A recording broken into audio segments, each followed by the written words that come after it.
Le Premier ministre Abiy Ahmed a rencontré le secrétaire général de l'Organisation des Nations Unies, Antonio Guterres.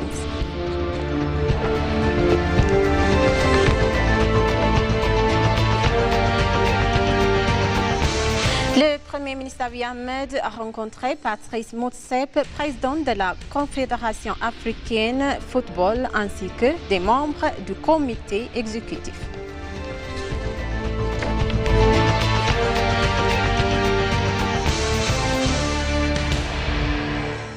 Bonjour chers téléspectateurs et bienvenue sur ABC, c'est notre journal d'aujourd'hui, du 22 octobre 2024. C'est moi, Samret Godado, avec le journal. Restez avec nous.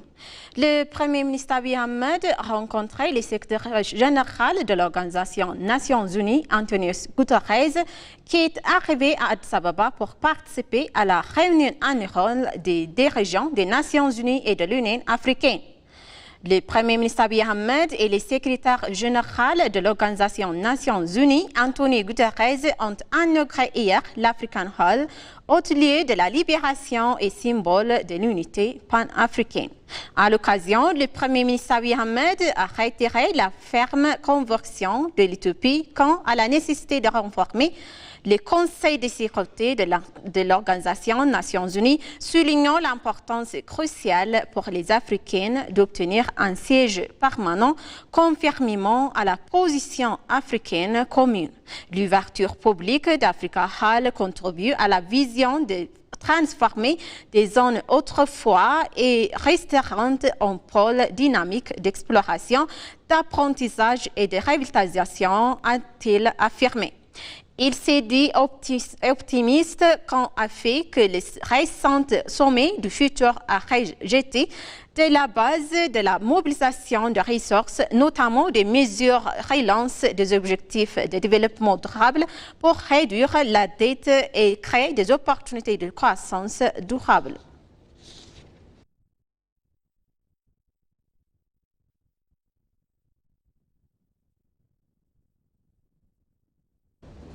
Le Premier ministre Abiy Ahmed et le chef des Nations Unies inaugurent l'emblématique African Hall à Addis Ababa. Le Premier ministre Abiy Ahmed et le secrétaire général de l'Organisation des Nations Unies, Antonio Guterres, ont inauguré hier l'African Hall, haut lieu de la libération et symbole de l'unité panafricaine. Après des années de révolution intensive, l'African Hall, lieu de naissance emblématique de l'Organisation de l'Unité africaine, a été inauguré hier. Il reflète le passé et le présent de l'Afrique. Le présent de l'Afrique et met l'accent sur un avenir durable. La rénovation amplifie son importance culturelle autant que patrimoine ayant un potentiel touristique pour l'Éthiopie, au-delà d'une des salles de conférence les plus modernes avec des installations modernes, un centre pour des visiteurs, une exposition permanente et une salle de cinéma pour des projections et des événements publics tout en respectant la vision architecturale et artistique des années 60.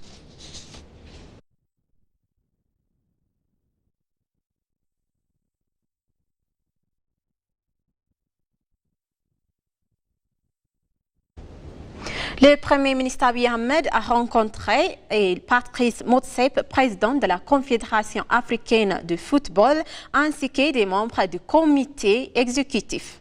Le Premier ministre Abiy Ahmed a partagé sur son réseau social ce qui suit. J'ai reçu à mon bras ce matin le président de la Confédération africaine de football, Patrice Motsepe, et membre du comité exécutif en prévision de la 46e Assemblée générale ordinaire de la Confédération africaine de football que l'Éthiopie accueille. Le Premier ministre Abiy Ahmed et le président de la Confédération africaine de football, Patrice Motsepe, ont visité le stade d'Addis Ababa en cours de construction à Addis Ababa.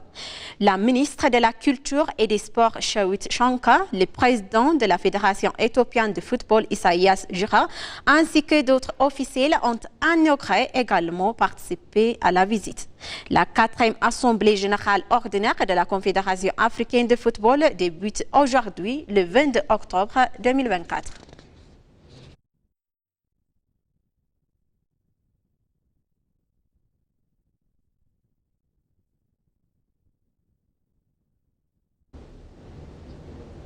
Le Premier ministre Abiy Ahmed a pris par cet après-midi au match amical de football de la Confédération africaine de football au stade d'Addis Ababa.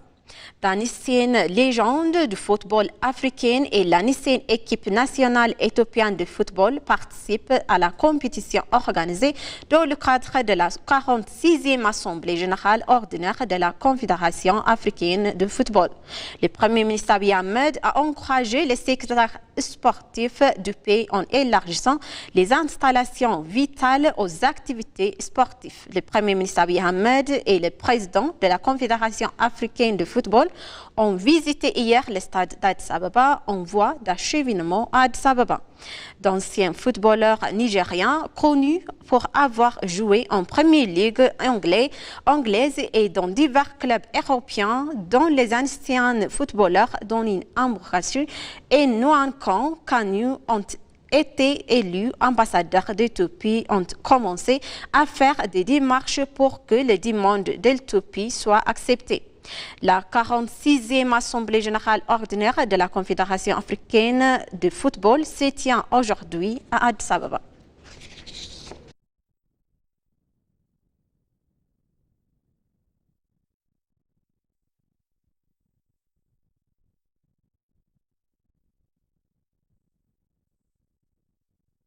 Le président de la Fédération internationale de football, Gani, 26 ans, en fin de temps, s'est rendu à Addis Ababa pour participer à la 46e Assemblée générale ordinaire de la Confédération africaine de football.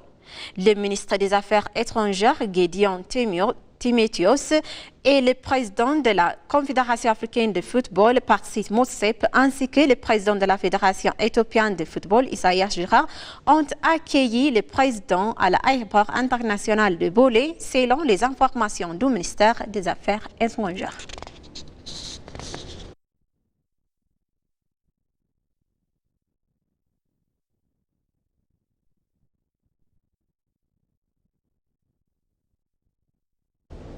La ministre de la Planification et du Développement, Fusum Assefa, s'est entretenue avec l'ambassadeur du Danemark en Éthiopie, Sune Gökstrap. L'ambassadeur danois a fait partie de l'engagement accru de son pays dans le cadre du nouveau programme de soutien à l'Éthiopie dans le domaine du changement climatique et de l'environnement, de l'énergie et de l'eau, entre autres. Fusum Assefa a demandé que les soutiens soient étendus aux domaines prioritaires tels que le secteur de l'agriculture, y compris l'élevage. Le ministre a également souligné la nécessité de se concentrer sur la question de l'accès à l'énergie lorsque nous travaillons sur le secteur de l'énergie de manière à ce que nos partenaires de développement qui sont intéressés à soutenir l'Éthiopie mettent en commun leurs efforts et leur soutien pour avoir un impact. L'ambassadeur a pris note des priorités nationales de la nouvelle programmation, de l'engagement du pays et de la prise en compte du changement climatique et de l'environnement dans le processus de planification et de mise en œuvre. Les deux parties ont convenu d'éviter la fragmentation et en promouvant une approche intégrée selon le ministère de la Planification et du Développement.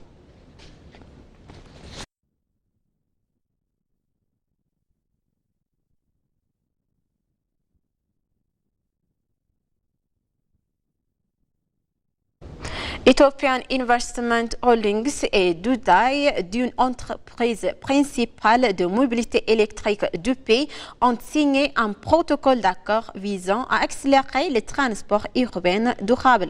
Le protocole d'accord a été signé par Buruk Taye, PDG de Ethiopian Investment Holdings, et Yuma Sasaki, fondateur et PDG de la société mobilité électrique Dudai. S'exprimant lors de la cérémonie de signature, le PDG Ethiopian Investment Holdings, Buruk Taye, a déclaré que l'accent de partenariat s'aligne sur la vision globale d'Ethiopian et qui consiste à fournir, de diversifier et stimuler la croissance nationale. Le PDG a réaffirmé l'engagement Ethiopian Investment Holdings à investir dans des initiatives qui créent des emplois et contribuent à économie verte et résiliente au climat de l'utopie.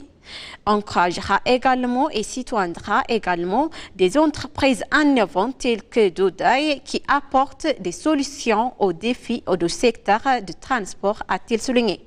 Le fondateur et PDG de Dodai, Yuma Sasaki, a pour sa part déclaré que le partenariat de son entreprise avec Ethiopie est une étape cruciale pour redémarrer le secteur des transports en Éthiopie.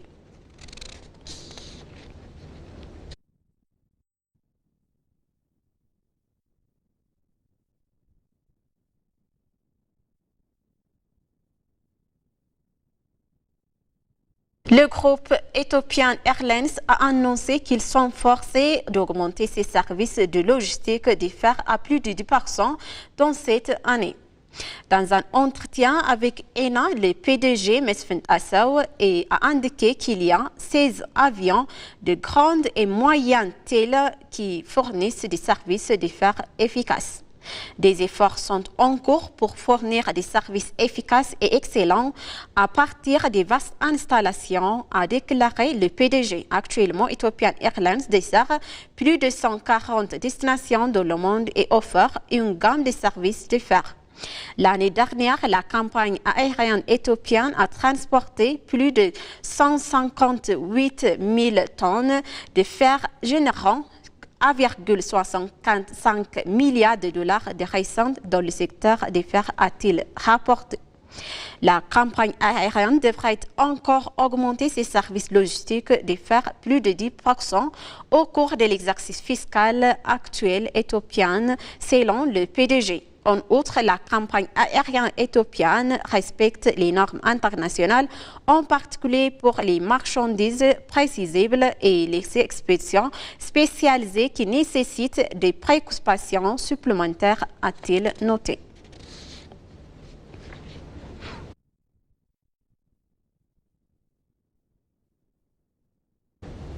Chers téléspectateurs, maintenant je vous rappelle les titres principaux. Le Premier ministre Abiy Ahmed rencontrait le secrétaire général de l'Organisation des Nations Unies, Antonio Guterres.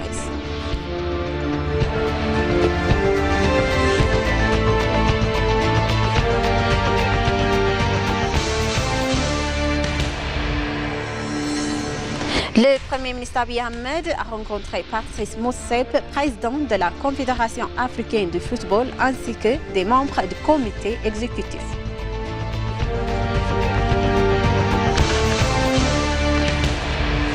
Chers téléspectateurs, merci d'avoir resté avec nous jusqu'à la fin de notre journal d'aujourd'hui. C'était moi, Samret Godadou. Je vous souhaite une bonne journée.